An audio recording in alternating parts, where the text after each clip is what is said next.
Avec nous en duplex, en visioconférence, Anthony Tartare. Bonjour, vous êtes le président fondateur de WINAV, créé en avril 2022. Vous sortiez à peine de vos études. C'est quoi l'idée de départ? Bonjour, alors l'idée de départ à la base c'est qu'on est deux ingénieurs dans les véhicules intelligents électriques et en fait on s'est rendu compte qu'il y avait énormément de véhicules déjà en France qui devaient passer à l'électrique et le neuf n'est pas forcément la meilleure des solutions. Et donc en fait c'est pour ça qu'on s'est intéressé énormément aux bateaux pour pouvoir les transformer justement en thermique et ainsi garder la coque, garder les aménagements et réduire les émissions de CO2 dues à la non-fabrication d'un nouveau bateau.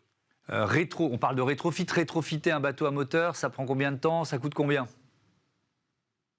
Alors, le temps que ça prend, c'est à peu près 10 mois. Le but, c'est que le client, la première semaine, on va aller directement sur son bateau pour prendre toutes les cotes, justement, pour pouvoir faire toute l'ingénierie, toute la modélisation et pouvoir faire adapter au mieux ses exigences. Et le but, en fait, c'est que pendant les 9 mois suivants, il va pouvoir continuer d'utiliser son bateau. Et le dernier mois, on va le transformer totalement en changeant toute la chaîne de propulsion. Et en termes de budget, on est 2 à 3 fois moins cher qu'un bateau électrique neuf équivalent.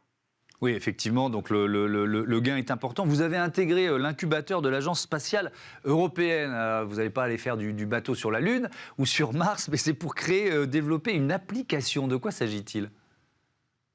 C'est ça. En fait, on va développer une application de Safe Return to Base parce qu'on s'est rendu compte qu'il y avait quand même la peur de l'électrique au terme de l'autonomie justement pour certains de nos prospects.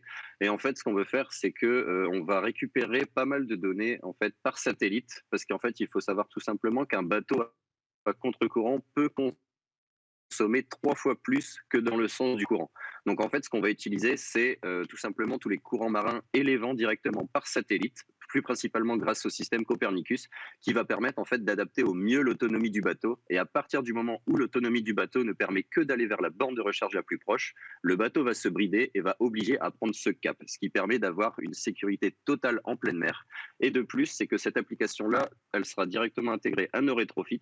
On pourra également la vendre à ceux qui ont déjà des bateaux électriques et on pourra également la vendre à ceux qui ont des bateaux thermiques qui ne peuvent pas encore passer vers la transition écologique, tout simplement en faisant du routage intelligent. Vu qu'on va récupérer toutes les données en temps réel, on va pouvoir proposer des routages qui permettent une réduction de 30% des consommations du bateau.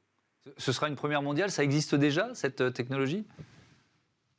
Cette technologie existe déjà, mais on est de l'ordre en fait d'une résolution de 4 km et c'est principalement pour les supertankers. Nous, notre but, c'est vraiment de pouvoir l'adapter avec une centaine de mètres directement sur justement les courants marins et pouvoir le vendre à n'importe qui souhaite réduire sa consommation.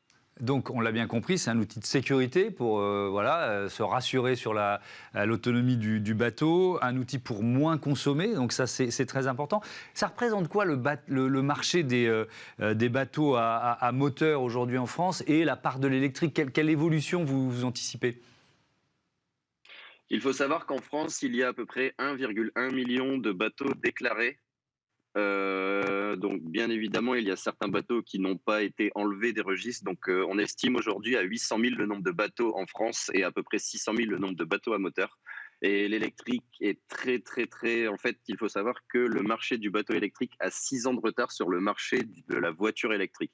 Donc pour l'instant, il y en a très peu et le but, c'est d'évoluer énormément, de faire évoluer, car il faut savoir que rien que le bruit du moteur empêche énormément la communication entre certaines espèces de poissons.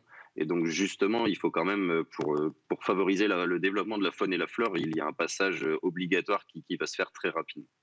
Merci beaucoup, merci Anthony Tartare. Bon vent à WINAV, donc cette solution de rétrofit des bateaux à moteur et puis donc cette application en cours de développement. Voilà, c'est la fin de ce numéro de Smart Impact. Je vous dis à demain pour une nouvelle émission. Je voudrais remercier Louise Perrin à la programmation et à la production, assisté de Marie Billard, Raphaël Morel, le réalisateur de l'émission, et au son, c'était Alexis Oustabasilis.